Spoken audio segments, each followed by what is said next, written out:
market where early in the morning shorts are trying their luck and the Nifty futures discount and the bank Nifty future discount is widening.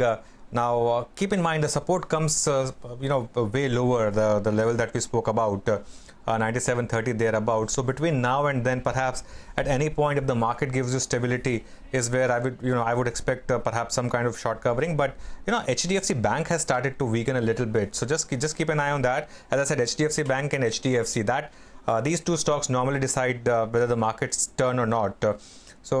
As of now, I think perhaps there's no trade, and you just observe the market for the first hour and then take a call. But it's not a very weak market. That I think everyone should know. Ashwani, is there a trade here? Have you looked at any of the index or stocks and taken a trade? See, one thing people should be clear that you don't need something to happen as in a war or something else. Just the uncertainty, the standoff, the statements can create downside. So this is not your breakout market. You want to buy at clearly defined support, and that is only around 97.20 to 97.50. So this may not be just a banking issue. I think geopolitics will be in the mix. So try to buy whatever you have to buy at lower levels. So some of the stronger stocks like possibly Reliance or the private banks, all of these things should be bought after they have come off and after the index is at a strong key level. For the moment, I think we are going to go down because this uncertainty is not quite priced in. What will happen, we'll find out. But I think overnight things have worsened a bit. Okay, gentlemen, thanks a lot for taking us through the market opening. Pharma is making a bit of a comeback. Cadila, Aurobindo Pharma doing well. And ahead of numbers, Muthoot Finance is hitting fresh all-time highs. So that's another stock that you would have on your radar. But we have our next guest now joining us, Mahesh Patil, Co-Chief Investment Officer at Aditya Birla Sun Life AMC is joining us. Mahesh, good morning.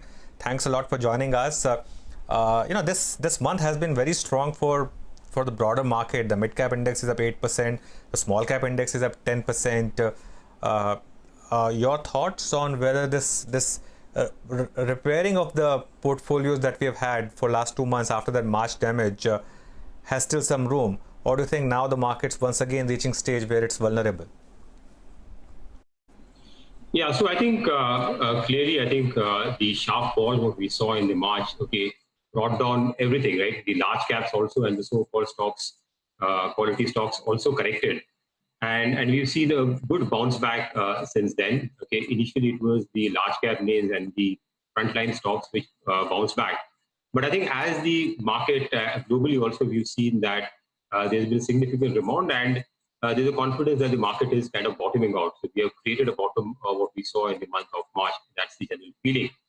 And as coupled by the strong fiscal response and the moderate response by the central banks and the governments globally, there's a hope that you should see a recovery much faster than what we had anticipated earlier. And that has led in the recent past, we have seen the last 1 month or so, as you rightly said, we've seen the market breadth has started to broaden a bit. And that's a good sign. When the market breadth starts to broaden, that means you would see the things starting to bottoming out.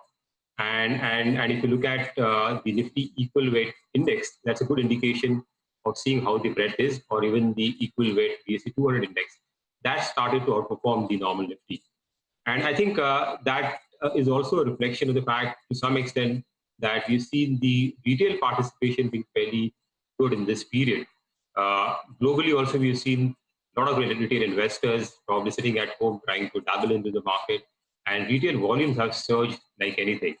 And that has also led to the wider breadth and participation of the mid and small caps, what we've seen in the last 1 month or so. Okay. Well, Mahesh, good morning. What about flows at mutual funds? We did see a little bit of waning of flows when the numbers came for May. Yeah, that's true. Numbers. I think what has happened is that the as the markets bounce back from low, okay, bounce back almost 25% or so. We've seen some amount of profit taking recently at the end of the month, May month, and some redemptions were there. The SIP flow has been steady. There has been a marginal dip in the SIP inflows in the month of May. But yeah, you're right. The overall inflows have now come down to a level of around 4,000 crores on a monthly run rate. And at least the indications for this month are also a bit tepid. I think a lot of retail money is probably going directly into the market. We've seen the turnover, okay, for a lot of the brokerage houses on the retail side. We've seen a lot of new opening of accounts happen in the last couple of months. So I think some amount of money is going there, but I think this is a market to buy on dips. And whenever we see a correction in the market, days where there's a large correction, we see good inflows coming into the mutual funds. Okay, all right. Well, for now, the market is slipping some more, the headline index that is. So the Nifty is now down almost about 70 odd points and the Bank Nifty is down 256 points. So even the advanced decline ratio is actually worsening a bit. Mahesh, hi, good morning. I was going through your some of your funds and just looking at your frontline equity fund, you have a large presence in some of these consumption names, you know, whether it's autos like Maruti, whether it is FMCG like Dabur, or even something like a Crompton Consumer Electricals. I wanted your thoughts here. Do you think consumption as a space will pick up? And if yes, what are the specific pockets that you would be interested in now? So you're right. We have been positive on the consumption, not specifically FMCG, but generally small ticket consumer discretionary also. And there are a couple of things I think in this current environment, while high ticket consumer discretionary has got impacted and will take time, but basic consumption I think will continue to grow. And what the government has done in terms of passing some money at the hand at the bottom of the pyramid, we've seen for basic items, the consumption demand has been fairly steady. And that is why we like the consumption stocks. I think they are expensive at this point in time. But what we see is also the cost of equity has come down, right? The risk-free rate has come down. To that extent, I think one can justify a slightly higher valuation for the consumption stock.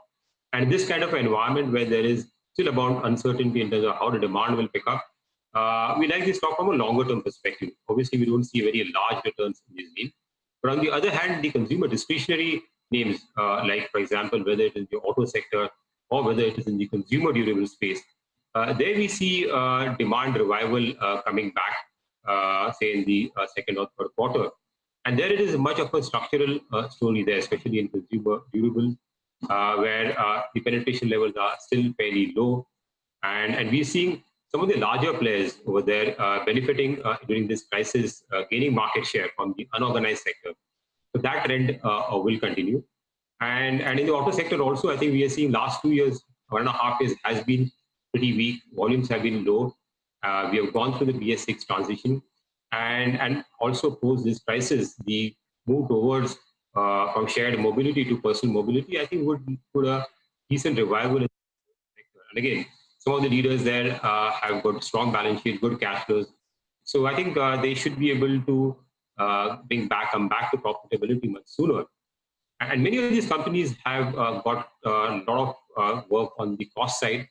We've seen they're able to bring down their cost. And despite the volume growth being slightly weaker, the margins are fairly intact. Okay. Now, I wanted your thoughts on the pharmaceutical space. We've had a 40% index rally over the last 3 months. It's easily been the best performing index. You reckon this is just the beginning? Could we have a multi-month, multi-year pharma bull market, or you think most of the good news is now in the price? The pharma sector, no doubt, I mean, it's performed significantly in the last 3 months, especially after this crisis. But if you go back, the pharma sector had a pretty prior to last 6 months, 3 years, it's underperformed big time. You see the big derating in a lot of the large pharma names, especially which are exporting to the US market. And I think if you look back now, there is obviously good traction on the domestic pharma side, but also on the US sales. We have seen a lot of issues which were hindering that in terms of the pricing pressure, in terms of approval for new plants. All these things have eased off. And a lot of companies, large companies which had invested into R&D over the last 3, 4, 5 years are seeing the benefit of that in terms of new products coming to the market. So we see a steady growth there in some of these pharma names.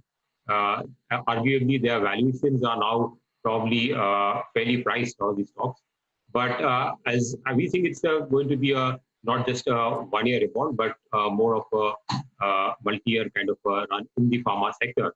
And then the domestic pharma is like akin to the consumer space, okay, where we are seeing volume growth of around 10 to 11%, reasonable price increase on a yearly basis, good cash flow generation, high ROC. So I think it's a more of a longer term view on pharma at this point in time. Obviously, if we see a cyclical rally in the market, the pharma sector could underperform, but on its own, I think it has more legs to continue to deliver good earnings over the next few years. Yes, they have to deliver more.